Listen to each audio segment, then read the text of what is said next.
할렐루야. 아멘. 주님의 이름으로 축복합니다. 한번 따라합시다. 인과응보를 뛰어넘는 기독교. 인과응보를 뛰어넘는 기독교. 오늘 본문에 스데반은 사울의 무리에게 돌을 맞아 죽어가고 있는 상태입니다. 그런데 이곳에서 두 사람의 반응이 나타납니다. 하나는 스데반이고 하나는 사울이에요. 사울은 사도 바울 말하는 겁니다. 근데 스데반은 자기가 죽어가면서도 돌을 치는 무리에 대해서 이렇게 말합니다. 주여, 이 죄를 그들에게 돌리지 마옵소서. 이 말은 그들이 죄가 있다는 얘기죠. 그러니까 죄를 얘기한 거죠. 죄를 돌리지 말라니까. 죄는 있어요, 분명히. 그런데 그 죄대로 처리는 하지 말아달라는 기도입니다. 자, 그런데 8장 1절을 보십시오. 8장 1절에 보면 사도 바울은 스데반이 돌 맞아 죽는 것을 어떻게 했다고? 마땅히 여기더라. 자, 그러니까 여러분, 이게 이제 굉장한 차이가 나잖아요. 두 청년입니다. 스데반과 사울. 근데 한 사람은 자기가 자기 돌을 쳐서 죽이고 있는 사람들을 위해 죽어가면서 기도하는 거예요. 주여, 저 죄를 저들에게 돌리지 마십시오. 죄가 분명히 있는 자들인데 그 죄를 그들에게 돌리지 말라고 기도하고 죽고, 사울은 스데반이 돌 맞아 죽는 것을 저 사람은 당연히 돌 맞아 죽어야 되는 게 맞아, 이렇게 여기고 있다는 거예요. 이 두 사람의 이 굉장한 차이가 나타나고 있는 것이죠. 여러분, 기독교가 힘을 잃은 이유가 여러분 이 응과 응보로 살기 때문에 그렇게 된 겁니다. 여러분, 율법주의와 은혜주의는요, 너무 구별하기가 어렵습니다. 율법주의와 은혜주의가 너무 쉽게 구별되는 것 같지만 우리의 실제 신앙에서는요, 율법주의와 은혜주의가 이거 구별해내기가 보통 어렵지가 않아요. 이게 되게 간단한 것 같은데, 여러분, 하나님의 말씀대로 잘 사는 것 같은데 율법주의자일 수가 있어요. 예. 그리고 여러분, 이 사람이 은혜주의자 같은데 인과응보의 사람일 수 있습니다. 그러니까 이게 구별하기가 생각하는 것처럼 쉽지가 않아요. 예. 그냥 착하고 다 그럴 수도 있지, 괜찮아, 이러면 은혜주의입니까? 아니요, 은혜주의는 그걸 말하는 게 아니에요. 은혜주의는 괜찮다고 말하지 않습니다. 저들의 죄를 저들에게 돌리지 마옵소서. 이게 은혜예요. 자, 다시, 이게 되게 어려운 얘기. 우리는 잘못하고 죄를 졌는데 괜찮아, 이걸 은혜라고 생각해. 그러니까 그런 사람은 하나님 쓰시지를 않아요. 쓰기가 매우 곤란한 사람. 그 사람은 하나님의 법을 다 무너뜨리는 사람이에요. 그러면 안 돼요. 그거하고 다른 문제라고. 오늘 되게 정확하잖아요. 그냥 저들을 하나님 저들 용서해 주세요가 아니에요. 저들이 누구인데? 죄인인 거예요. 그러니까 죄인은 죄인인 거예요. 죄는 여전히 죄예요. 은혜주의라 그래서 죄인이 아니라 그러질 않고 죄가 아니라고 그러질 않습니다. 우리가 왜 자꾸 이걸 헷갈리냐면, 교회가 은혜가 있어야지, 자기가 잘못했을 때만 꼭 그런 얘기 하지. 교회가 은혜가 있어야 된대. 근데 여러분, 자기가 말하는 은혜는 뭐냐면 자기의 잘못에도 불구하고 자기를 용납하라는 거예요. 이건 은혜가 아니에요. 은혜는 그렇게 말하지 않는단 말이에요.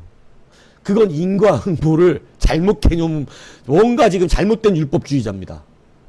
여러분, 그 사람이 은혜주의자라면 지금 잘못한 자기가 그렇게 주장할 수 없죠. 그래서 우리가 이게 매우 헷갈리는 거예요.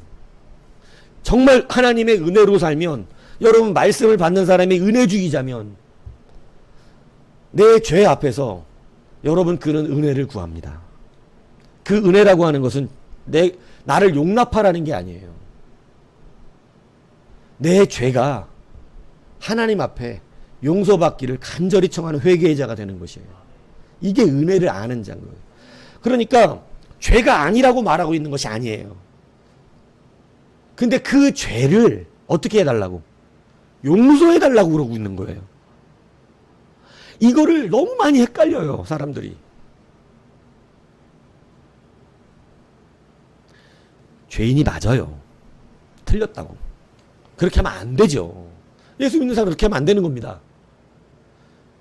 그런데 이 죄를 어떻게 해달라고? 용서해 주세요. 이게 은혜를 아는 자고, 우리가 잘못 알고 있는 은혜주의는, 아니 교회가 사랑이 있어야지 말이야. 그래 내가 그 실수 좀 했다고 쳐. 그래 내가 그런 사람이라고 해. 그럼 그렇게 해야 되는 거냐? 이 사람은 은혜를 모르고 있는 겁니다. 이 사람은 지금 은혜를 알았다면 지금 처음에 말한 것처럼 해야 돼요. 내가 죄인은 맞지만 내가 죄졌어요. 근데 하나님 어떻게 해요? 나 용서해 주세요. 이 죄를 지워주세요. 이렇게 되는 거예요. 이게 은혜를 알아. 죄는 죄고 죄인은 죄인이야. 그런데 은혜를 모르니까, 은혜가 뭔지를 모르니까 그냥 자기가 공격당하는 것을, 내가 좀 그렇게 좀 사람들에게 잘못 평가되는 것을 그렇게 하면 안 된다는 거예요. 사랑이 없는 거예요. 이건 은혜가 아니에요. 이건 오히려 인과응보에 가깝습니다. 그래서 우리가 진짜 율법주의자와 은혜주의자의 차이를 알아야 합니다. 여러분, 그래서 여러분, 우리의 설교는 어떤 개념을 가는 거냐면, 설교를 이렇게 잘 조종하면 이거예요. 박은철 너는 죽을 죄인이야. 그런데 하나님도 용서해 주신대. 이 설교가 이거라고. 예. 근데 야 박은철, 너 죽을 죄에 대한 게 빠지고, 야 박은철 괜찮아. 뭐 예수님 십자가 지셨잖아, 괜찮아. 이거는 전혀 다른 문제가 되는 것입니다. 우리는 그냥 괜찮을 수 없어요. 그냥 괜찮을 것 같았으면 성경도 필요 없었겠지. 예수님이 지신 걸로 다 됐지 뭐 그러면. 근데 십자가에 같이 못 박혀야 된다. 왜 그런 얘기를 합니까? 죄는 죄고 죄인은 죄인이라는 것을 부인하면 안 되기 때문에 그래요. 그래서 은혜라고 하는 것은, 여러분, 은혜는 죄를, 죄인인 줄 아는 자의 그 죄를, 그게 죄라고 하는 것을 용서해 주는 것. 죄인 줄 알지만 용서해 주는 게 은혜고, 그러니까 우리 입장에서는 그 사람이 죄인인 게 분명해. 나한테 죄진 사람이지만 어떻게 해줄 줄 알고 용서해 줄 줄 아는 거예요. 내가 죄인 된 입장에선 내가 죄인인 줄 알고 용서를 구하는 자예요. 이게 왜 은혜냐면, 1만 달란트 빚진 자와 100데나리온 빚진 자의 이야기가 마태복음 18장에 나오잖아요. 거기에 보면 여러분, 1만 달란트는 30kg입니다. 금이 30kg면, 금이 30kg면 지금 금 1kg가 8천만 원이에요. 예? 근데 한 달란트가 30kg인데 1만 달란트래. 그러면 30만 킬로그램이에요. 30만 킬로그램이 곱하기 8천만 원. 계산 안 되는 줄 알고 있어요. 근데 그걸 현대 시세로 바꾸면 수백조입니다. 수백조가 돼요. 그냥 돈으로 따져도 이게 아마 24조? 이 정도 될까? 아마? 24조, 2.4조? 뭐, 그 정도 될 거예요. 근데 그 옛날 가치의 돈을 지금 돈으로 계산하면 수천조가 된다고. 그러니까 수천조는 갚을 수 있어요, 없어요? 아, 수천조가 아니라, 여러분, 일반 서민은 10억을 빚져도 못 갚습니다, 평생. 10억 갚을 수 있어요, 평생? 일반 회사 다녀갖고 10억 갚을 수 있나요? 여러분, 10억 갚는 거 일반 직장인들은 쉽지 않습니다. 예를 들어서 뭐 2, 300만 원 받는 직장을 다닌다 그러면 10억을 평생 못 갚아요. 10억만 해도 그래. 근데 우리의 죄라는 게 바로 뭐냐면 갚을 수가 없는 거예요. 우리의 죄를 갚을 수가 없는 거라고. 여러분이 반드시 은혜주의자로 살아야 되는 이유가 여기 있어요. 우리의 죄는 갚을 수가 없어. 그래서 필요한 게 뭐냐면 주인의 긍휼입니다. 1만 달란트 받은 사람이 빚진 사람이 용서해달라고 나 좀 어떡하냐고 나 이게 갚을 수 없다고. 그러니까 주인이 한 가지 방법밖에 없는 거예요. 탕감해주는 거예요. 탕감. 근데 이 이야기는 간단히 이렇게 써졌지만 실질적으로 이 탕감이 쉽지 않고 조금 더 정확하게 말하면 갚을 수 있는 사람에게 갚게 만들어주는 겁니다. 대신 갚게. 이게 무슨 얘기인지 이해가세요? 나는 그 1만 날타를 못 갚는데 주인이 그래? 그럼 너 대신 다른 사람에게 갚으라 그럴게.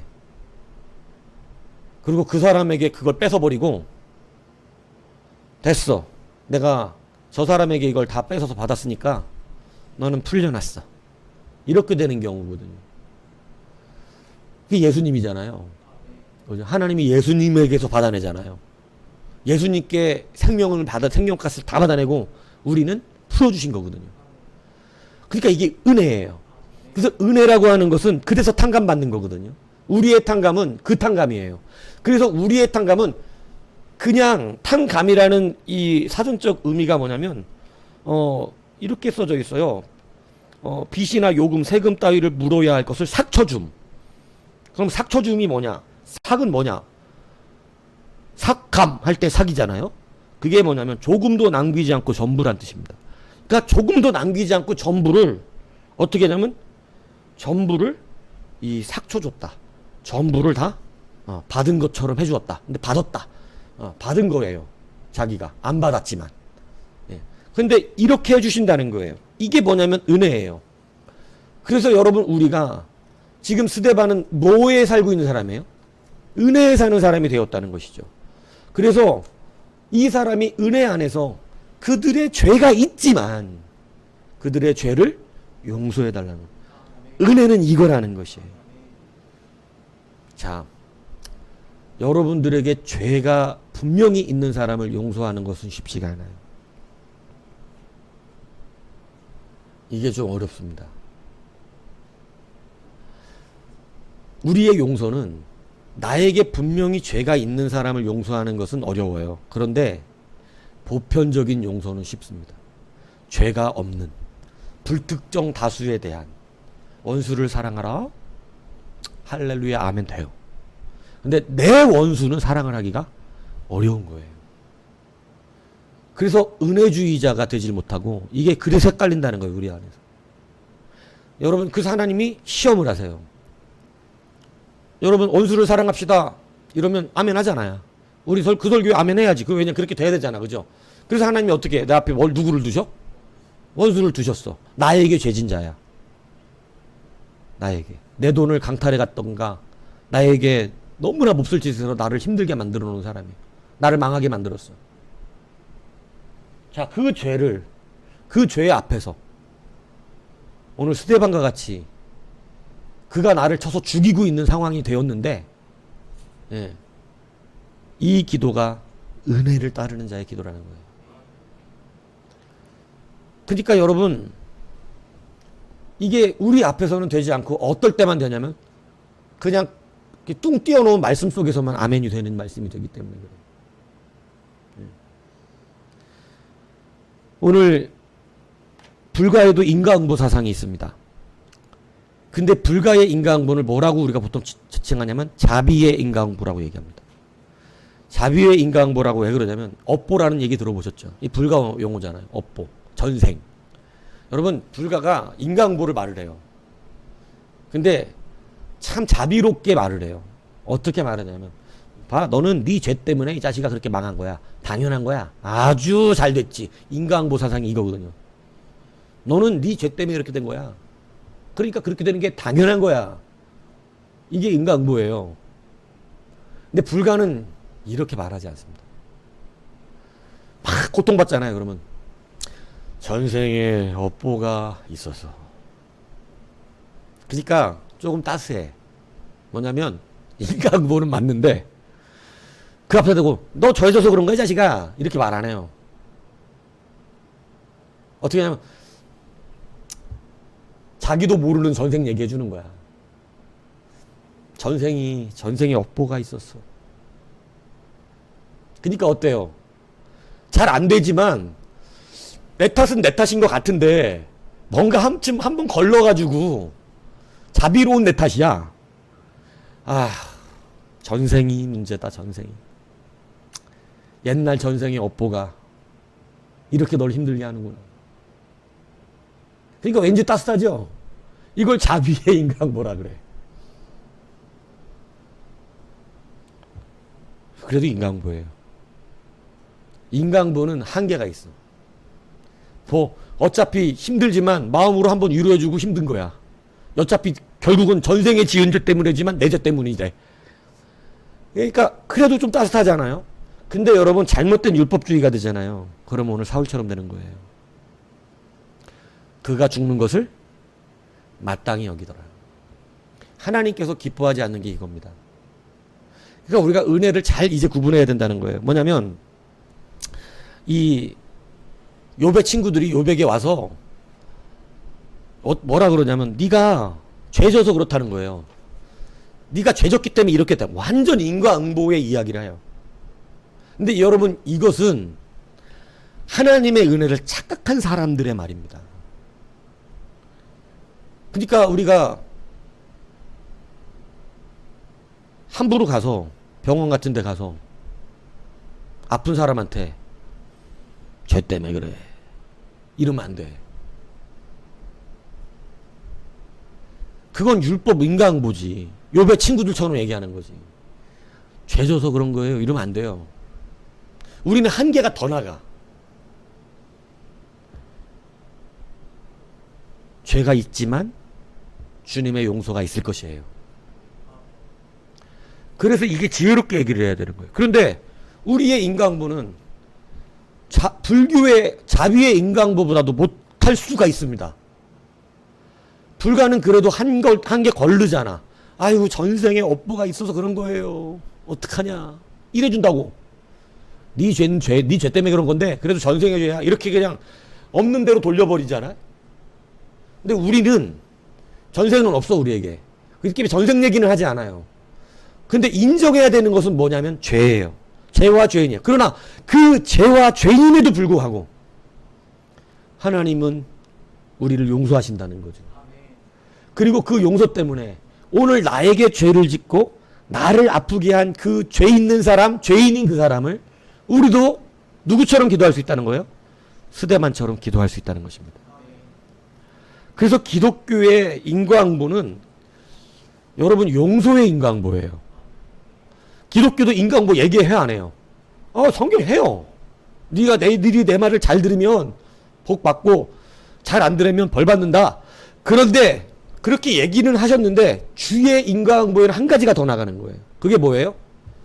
근데 말 안 들었는데 그러면 그냥 덮어줍니까? 이게 달라요. 틀린 건 틀린 거예요. 죄는 죄 진 게 맞고 죄인은 죄인인 거예요. 그렇지만 어떻다는 거예요. 내 자녀이기 때문에 용서한 거예요.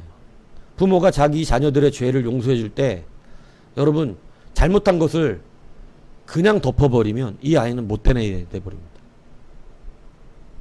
지금 애들이 그게 문제잖아요. 용서를 안 해주란 말이 아니잖아요.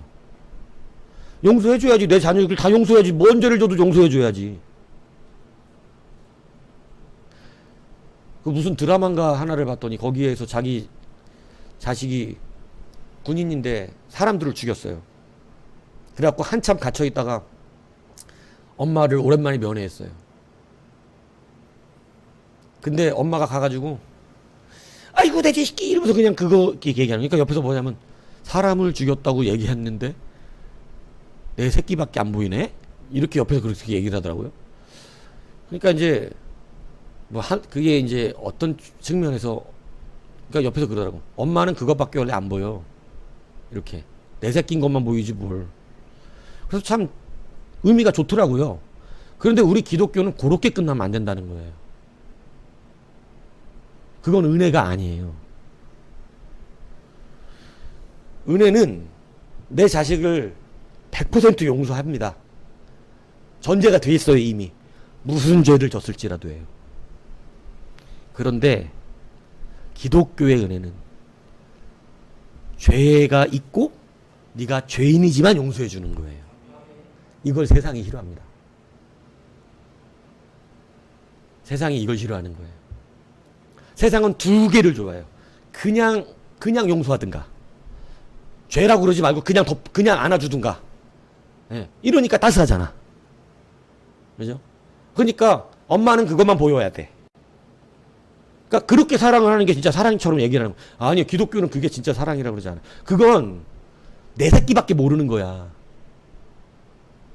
내 새끼밖에. 근데 기독교는 용서하기 어려운 새끼인데 용서해 주는 거예요. 새끼라고 그러니까 더 이상한데, 자식이라고 하면 용서하기 어려운 자식이지만 용서하는 게 기독교의 은혜주의인 거예요. 그러니까 이제 우리가 이것을 구별할 수 있어야 돼요. 우리는 인과응보가 아니에요. 하나님은 그래서 욥의 세 친구가 틀렸다고 말하는 거예요. 인과응보로 모든 결론을 말해나고 있잖아요. 아니, 우리의 결론은 인과응보 결론이 아니에요. 우리는 은혜의 결론이에요. 용서해 주세요. 죄가 있었지만 말이죠. 그냥 덮는 거하고 다른 것입니다. 왜? 이게 그냥 덮어지지 않아요. 누구의 피로 덮어진 거예요? 그래서 그렇다는 거예요. 이게 하나님이 그냥 오셔서 내가 니들의 죄를 다 그냥 용서할게 이렇게 한 게 아니었기 때문에 그래요. 우리의 죄가 그렇게 용서된 죄가 아니라 예수님께서 모든 죄를 다 뒤집어 쓰시고 십자가에 달려 우리 대신 죽으셨기 때문이에요. 그래서 우리 기독교의 은혜는 그냥 성경에 죄 없다 하리라는 말이 앞에 전제가 없지 않단 말이에요. 죄 없다 하리라는 게 뭐냐면 예수님이 대신 다 짊어지셨다는 것을 말하는 거예요. 그래서 우리를 용서한다는 말을 내 죄와 내가 죄인이라고 하는 것을 아예 다 그냥 인식하지 않고 괜찮아 이렇게 말하는 게 아니라는 사실이에요. 그래서 기독교의 은혜 안에는 여러분 우리가 생각하는 엄마는 자기 새끼밖에 안 보여 이건 안 된다니까. 우리는 어떤 사람은 그 새끼 때문에 자기 자식이 죽었잖아. 그 군인이 다른 소중한 어떤 엄마의 자식을 죽였다고. 그런데 나는 내 새끼니까 괜찮은 겁니까? 그건 세상이 바라는 얘기. 그것 때문에 따스해 한다니까. 세상은 그걸 따뜻하게 여겨요. 아니, 기독교는 그걸 절대 따뜻하게 말하지 않아요. 내 새끼니까 그랬지만 용서합니다. 하지만 그 자식은 죄를 지은 자식이 맞아요. 그러니까 용서가 사실은 더 어려운 거예요.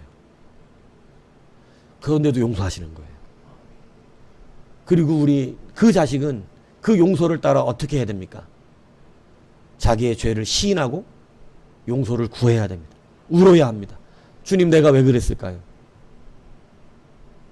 내가 왜 그런 죄를 졌을까요? 뭐를 알았기 때문입니까? 은혜를 깨달았기 때문입니다. 이게 기독교가 세상의 인간보를 뛰어넘는 용서인 거예요. 이거는 남에게도 적용시켜 주어야 합니다. 그리고 철저히 누구에게도 적용시켜야 될까요? 자기 자신. 이게 진짜 은혜예요. 여러분 이제 이거 헷갈리시면 안 돼요. 죄를 덮는다 그러니까 그냥 괜찮아 이렇게 해주는 것으로 여긴다면 예수님의 십자가는 뭐가 됩니까? 예수님의 십자가가 아무 의미가 없어져 버려요. 우리는 철저히 그래서 오늘 스데반은 자기가 죽으면서도 그를 위하여 기도하는 거예요.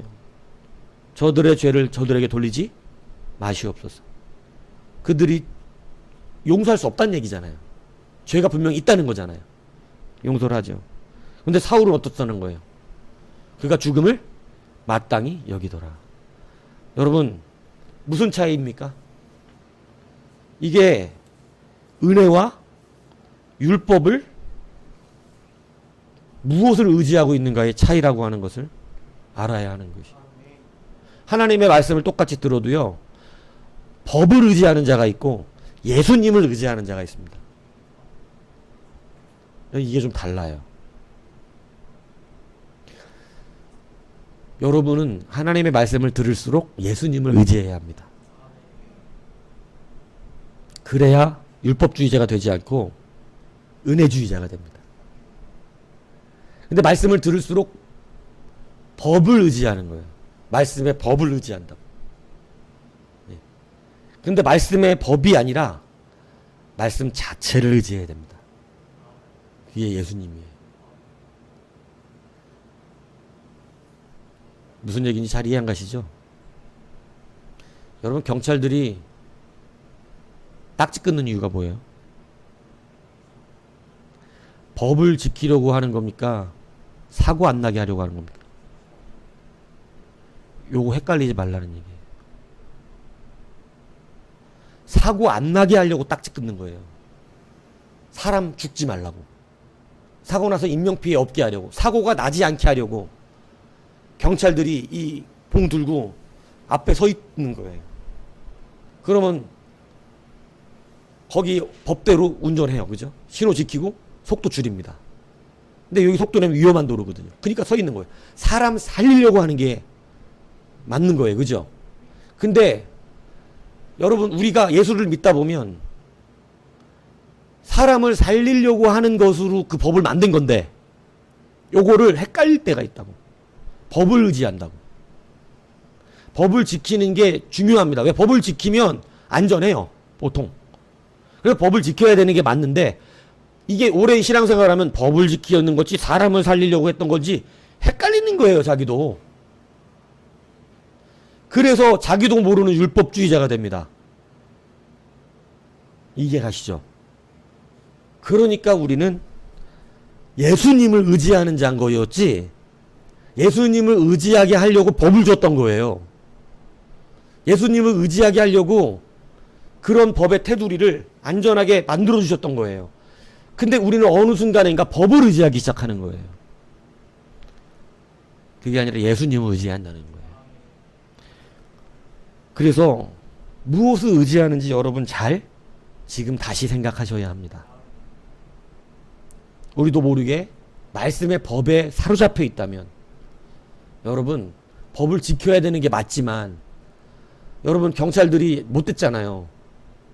사람 살리려고 해놓고 여러분 그 뉴스 보셨어요? 하도 자기네 부서에 신호 위반 아니 음주운전 건수가 없으니까 음주운전을 만들어내려고 일부러 조작을 해가지고 음주운전 하게 만드는. 여러분, 음주운전 안 하게 하려고 하는 법이었잖아요. 음주운전 안 하게 하려고 하는 게 목적인데 어느 순간부터 법이 목적이 되니까 실적이 있어야 되는 거예요. 그러니까 엉뚱한 짓을 하기 시작하는 거죠. 여러분, 성도가 충분히 이렇게 된다는 것입니다. 성도는 양쪽으로 치우치고 싶어요. 인과응보로 치우치거나 아니면 은혜가 아닌 은혜. 특히 자기에 대하여는 나는 그냥 괜찮다고 해줘라. 회개 걸르고 그런 거 복잡하고 짜증나니까 괜히 또 마음이 아파야 되니까 그런 거 걸르고 그냥 나는 괜찮다고 해라. 이걸 원하는 거예요. 여러분, 그냥 괜찮을 수는 없어요. 은혜는 그냥 괜찮으면 은혜가 아닙니다. 우리는 예수의 피로 은혜 받은 거예요. 불가보다 못한 성도가 될 수도 있습니다. 오늘 여러분들, 하나님께서 여러분들을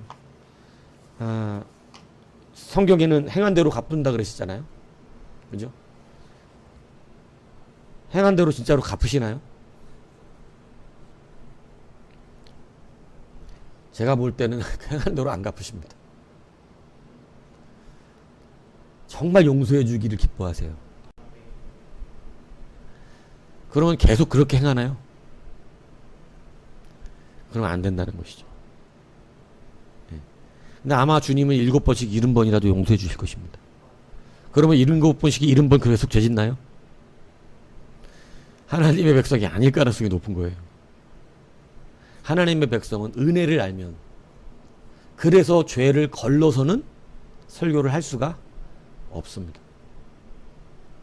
죄를 걸러놓고 괜찮아요, 이렇게 말할 수가 없어요. 그게 제일 따뜻한 방법이지만, 묻지도 따지지도 않고 괜찮아요 해주면 제일 따뜻한 방법이겠지만, 예수님이 베드로에게 안 물었다 그러니까 목사님도 안 물어야지, 예수님은 안 물었는데 왜 목사님 물으세요? 여러분, 예수님이 베드로에게 안 물어봤습니까? 이거 대단한 착각인데. 그러면 이미 베드로는요, 어마어마한 자기 죄와 죄인됨에 대한 책망을 갖고 있었어요. 그런데 그냥 지나가셨으면 좋은데, 예수님이 아무 말도 안 했다고 그러지만 나를 사랑하냐고 3번 물어봤다니까.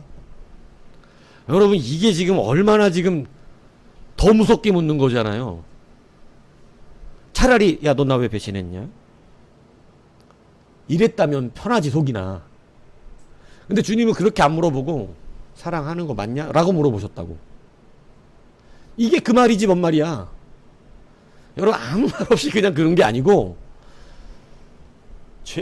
베드로를 완전히 변화시켜 놨는데, 그 변화가 뭐냐면 은혜였어요. 뭐냐면, 너 알잖아, 너 나 배신한 죄인인 거. 너 그거 깨닫고 있는 거니? 혹시 죄책감도 없니? 여러분, 죄책감이 없고 베드로가 그거 몰랐다면 은혜를 어떻게 받아요?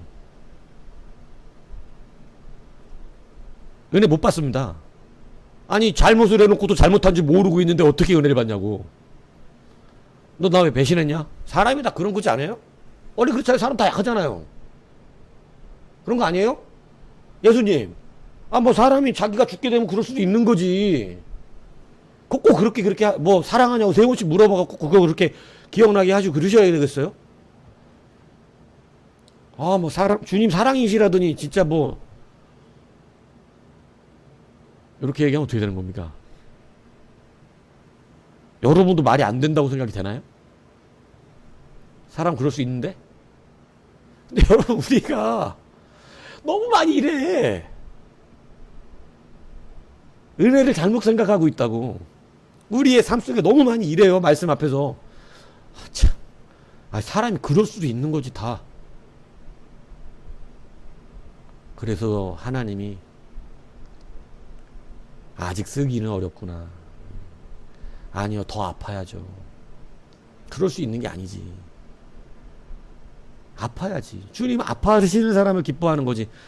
배신해놓고도 사람은 다 그럴 수 있어요. 자기가 스스로 그렇게 말하면 어떡하냐고. 주님이 죄인이지만 용서해 주실 것을, 그러니까 은혜를 모르니까 그렇게 덤비는 거예요. 은혜를 알면 절대 그렇게 못 덤벼요. 그러니까 괜찮아라는 말은 되게 조심해야 됩니다. 죄를 짓고 네가 죄인이지만 주님이 너를 용서하셨으니 이제는 다시는 죄 짓지 마라. 사실은 이게 주님의 결론이잖아. 그러니까 함부로 괜찮아 그러시는 게 아니에요. 이 십자가를 빼고 괜찮은 건 없어요. 십자가가 있고 괜찮은 것입니다. 여러분, 이것을 다시 잘 붙드셔서, 여러분, 인과응보를 뛰어넘는 기독교입니다.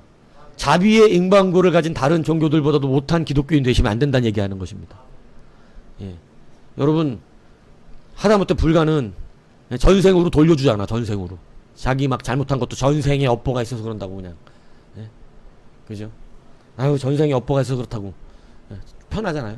여러분은 반드시 이 십자가를 통과한 은혜를 누리셔야 합니다. 그래서 받기도 그렇게 받아야 한다고. 나도 그 사람, 내가 그렇게 받을 줄 알아야 그 사람도 그렇게 용서할 수가 있는 거예요. 그죠? 비록 그런 사람이지만 용서를 할 수 있는 것입니다. 오늘 여러분, 그러므로 기독교의 은혜 안에 다시 한번 들어서시는 여러분이 되시길 바랍니다. 그 은혜 안에서 여러분 다시 한번, 이제 교회가 이거 분명히 붙들고 가면 서로 사랑이 충만해집니다. 근데 이게 이제 저하고 그게 부딪히면 안 돼요. 그냥 괜찮다고 해라. 이거 안 돼요. 근데 주님의 긍휼이 그래요. 회개하는 자 앞에서 한없이 약해지시더라고. 주님은. 정말 주님이 막 제가 저기 얘기했잖아요. 그 못된 왕 누구예요? 아합, 그죠? 못된 왕은 아합이잖아요. 아합이 막 엘리야가 뭐라고 한마디 했더니 그거 갖고 막 가슴 아파갖고 막 배옷 입고 혼자 회개하고 앉아갖고 슬퍼하고 있으니까 하나님 기뻐하시는 게 성경에 막 묻어 나오는 거 아세요? 그러니까 하나님 회개하는, 하나님 너무 약해, 회개에. 이게 은혜라고, 이게. 그러니까 여러분 이거 받으라는 거지. 십자가 띄워놓고는 안 됩니다. 그래서 이 은혜가 여러분의 은혜가 되고 여러분이 이 은혜를 남들에게도 베풀어 줄 수 있는 은혜가 되기를 바랍니다. 그래서 세상과 구별된 한 기독교의 승리가 우리에게 있기를 주님의 이름으로 축복합니다.